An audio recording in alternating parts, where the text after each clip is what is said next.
கிறிஸ்துக்குள் பிரியமானவர்களே, உங்கள் யாவரையும் பிதா குமாரன் பரிசுத்த ஆவியின் நாமத்தினாலே உங்களை வாழ்த்துகிறேன்.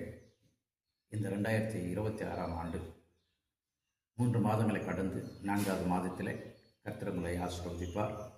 இந்த மாதத்துக்கு உண்டான வாக்குத்தத்தம் சங்கீதம் 132:14. இது என்றென்றைக்கும் நான் தங்குமிடம், இதை நான் விரும்பினபடினால் அங்கே வாசம் பண்ணுவேன் என்று கர்த்தர் நமக்கு வாக்குரைக்கிறார். எனக்கு அருமையானவர்களே, சியோனை தெரிந்து கொண்டவர் சியோனாகிய நீ நானும் கர்த்தர் நம்முடைய உள்ளத்தில் வாசம் பண்ணும்போது அவர் நமக்கு ஆகாரம் கொடுக்கிறார், நமக்கு பாதுகாப்பை கொடுக்கிறார், நமக்கு விடுதலை கொடுக்கிறார், நமக்கு சமாதானத்தை கொடுக்கிறார், பரிபூர்ண விடுதலையும் சுகமும் கொடுக்கிறார். அந்த தெய்வம் நம்முடைய உள்ளத்தில் இருக்கிறபடினால் எல்லாவற்றையும் நன்மைக்காகவே அவர் செய்கிற வல்லவராக இருக்கிறார். அவரை விசுவாசிக்கிற நாம் பரிபூர்ண ஆசீர்வாதத்தோடு இந்த பூமியில் வாழ்ந்தாம் என்று சொல்லி கர்த்தர் சொல்லுகிறார். கர்த்தர் தாமே உங்களை ஆசீர்வதிப்பாராக.